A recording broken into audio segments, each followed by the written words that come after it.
This is not a sermon. This is not a Devar Torah. This is just a thought. Is that short enough? Well, yeah. But my thoughts can get long, as you know. Thoughts. So they can grow. Thoughts can But I'm going grow. to try to keep my thought a thought. Okay. Okay. Have to make sure that Nathan's on my side. You know the legend of Hanukkah. You've heard it a zillion times. The temple in Jerusalem was desecrated. The Maccabees fought a guerrilla war against the Assyrian Greeks. Eventually, they entered the temple and rekindled the temple's menorah. And we know the legend of the oil that lasted 8 days when it should have lasted only 1 day. And that's a tradition that was founded many, many years later after the actual date, and that we can discuss where that miracle came from another time. But let's assume the miracle is just the way it's described. Every year we're told this story, and this is what I was told. This is my image that was put into me. It was put into my Jewish DNA. That we know that the menorah was made out of what? Wasn't plastic. Brass. No, gold. I want brass as my menorah. A brass menorah? It's a gold menorah. Oh my God, gold. So the idea was the Maccabees come in, the place is a mess, and they find in the corner this golden menorah. And they dust it off, and that was the menorah that took the oil. But think about that and how crazy that is. Now just think about it. Think about it. The Greeks, and I don't mean it to be disparaging to the Syrian Greeks, but they were horrible people. They killed people. You study Torah, they killed you. Okay, so when they plundered the temple, do you think they kept the golden menorah sitting there? They took it. There wasn't any menorah there.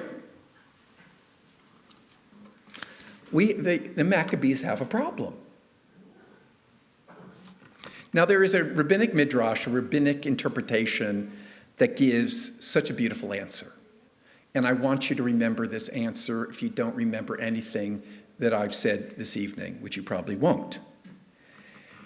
There's a midrash that says that when they were in the temple and they couldn't find the golden candelabra, they improvised. And what do you think they used, according to the rabbis?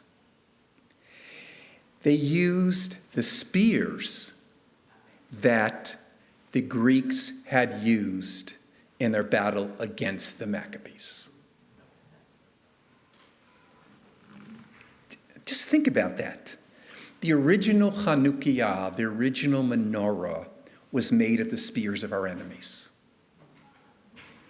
I mean, that's an incredibly provocative idea. And the Midrash is teaching us something, and it's really something of hope. You know, the very weapons which our ancestors sought to destroy us, we ended up trying to use that as a source of light. The Maccabees were demonstrating something. Yeah, it was a victory of the military. The Maccabean story is a story of a military success. The Maccabee story isn't a pacifist story. The Maccabee story is a story where there is an enemy that must be defeated. But the goal in our tradition is never the war. The goal is never, in the end, to celebrate that. The goal is, when it's necessary, you fight, but the end goal has to be taking the swords and turning it into something of love and of peace. I mean, that's the kind of messianic promise, you know, in a Haftarah that you chant on Shabbat of Hanukkah. You say, it's just what Becky and Nathan sang, not by might, not by power, but my spirit, the Lord of hosts says.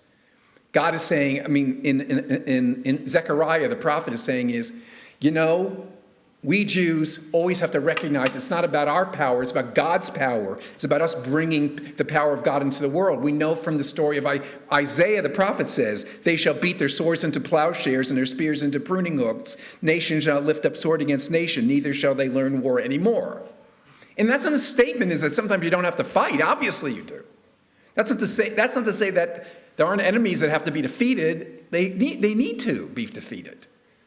But in the end, the goal has to be something greater than that, or that we end up losing our connection to God and our soul. So we have our cute Chanukiot. They're made out of all kinds of things. We have things at home are made of all metal, whatever. But what a beautiful idea. You take the spears and you turn them into the poles of the menorah. God, we need that image in the world that we live in today more than ever. Shabbat Shalom.